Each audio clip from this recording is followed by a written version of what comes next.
ত্যাগের মহিমায় সারা দেশে উদযাপিত হচ্ছে পবিত্র ঈদ উল আজহা। এই বিষয়ে আরো খবর জানাতে এবার কক্সবাজার থেকে সরাসরি যোগ দিচ্ছেন সহকর্মী আহসান সুমন। সুমন, সেন্ট মার্টিন দ্বীপের বাসিন্দাদের ঈদ কেমন কাটছে, এই বিষয়ে আর বিস্তারিত কি তথ্য রয়েছে আপনার কাছে? নুজহাত, আপনাকে ঈদ উল আজহার শুভেচ্ছা জানাচ্ছি। ঈদ মুবারক। আপনি জানেন যে কক্সবাজারে ঈদ উদযাপন হচ্ছে অন্যরকম ভাবে। কারণ হচ্ছে এখানে আপনি জানেন যে সেন্ট মার্টিনে একটি দুর্ঘটনা চলছে। সেটি হলো যে সেখানে মানুষের যে যাতায়াত সেটি কিন্তু বন্ধ রয়েছে। ফলে সেন্ট মার্টিনের মানুষগুলোর মাঝে যে দুর্বিষহ জীবনযাপন সেটি কিন্তু হচ্ছে। তারপরেও কক্সবাজারের জেলা প্রশাসনের পক্ষ থেকে সেখানে বেশ কিছু খাদ্য সামগ্রী পাঠানো হয়েছে গতকালকে। সেই খাদ্য সামগ্রী পাঠানোর এবং কিছু গবাদি পশু পাঠানো হয়েছে, সেগুলোর মাধ্যমে সেখানে কুরবানি দেওয়া হচ্ছে সেই মানুষের মাঝে, সেটি আপনি জানেন। এবং সেখানকার মানুষের মাঝে এখনো পর্যন্ত উত্তপ্ত পরিস্থিতি বিরাজ করছে। তবে প্রশাসনের পক্ষ থেকে, বিশেষ করে কোস্টগার্ড, নৌবাহিনী এবং সেখানকার যে বিজিবি রয়েছে, সেই বিজিবির পক্ষ থেকে সেখানে ব্যাপক নিরাপত্তা জোরদার করা হয়েছে। কোনো ধরনের বিশৃঙ্খল পরিস্থিতি যেন তৈরি না হয় সেই বিষয়গুলো তারা মাথায় রেখে কাজ করছেন, সাবধানতা অবলম্বন করছেন।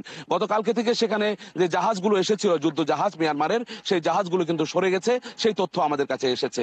নুজহাত, আরেকটি তথ্য জানিয়ে রাখি, আপনি জানেন কক্সবাজার একটি পর্যটন নগরী। এখানে দেশি বিদেশি পর্যটকদের আগমন ঘটে থাকে। সে কারণে ঈদের দিন, যেহেতু আজকে কুরবানির ঈদ, সেজন্য কুরবানির দিন কিন্তু মানুষের আগমন ঘটে না পর্যটকের।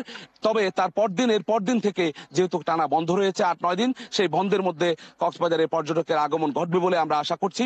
পর্যটন সংশ্লিষ্ট যারা ব্যবসায়ীরা আছেন তারাও ব্যাপক হারে তারা প্রস্তুতি নিয়েছেন। প্রশাসনের পক্ষ থেকেও পর্যটকদের নিরাপত্তা দেওয়ার জন্য প্রস্তুতি রাখা হয়েছে। তাছাড়া কক্সবাজারে যে অন্যান্য যে একটি বিষয় রয়েছে, রোহিঙ্গা অধ্যুষিত এলাকা, এখানে রোহিঙ্গা 12 লাখের বেশি রোহিঙ্গা রয়েছে, তারাও ঈদ উদযাপন করছে। তাদেরকে প্রশাসন এবং বিভিন্ন বিদেশি যে সংস্থাগুলো রয়েছে তাদের পক্ষ থেকে কোরবানির পশু দেওয়া হয়েছে। তারা ঈদ উদযাপন করছে তাদের মতো করে, এবং প্রতি বছরই এভাবে তারা ঈদ উদযাপন করে। তাদের মাঝেও বেদনা বিদুর ভাবে তারা যে স্বজনহারা মানুষগুলোকে স্মরণ করে তারা ঈদ উদযাপন করছে রোহিঙ্গা ক্যাম্পগুলোতে। এছাড়া কক্সবাজারের যে স্থানীয় বাসিন্দাগুলো রয়েছে তারাও কিন্তু ঈদ উদযাপন করছে নিজেদের মতো করে। আমার পিছনে দেখতে পাচ্ছেন তারা পশু কুরবানির মধ্য দিয়ে মনের মধ্যে যে পশু রয়েছে সেই পশুকেও তারা জবাই করে মনের মধ্যে পশুকে তারা দূর করার চেষ্টা করছে।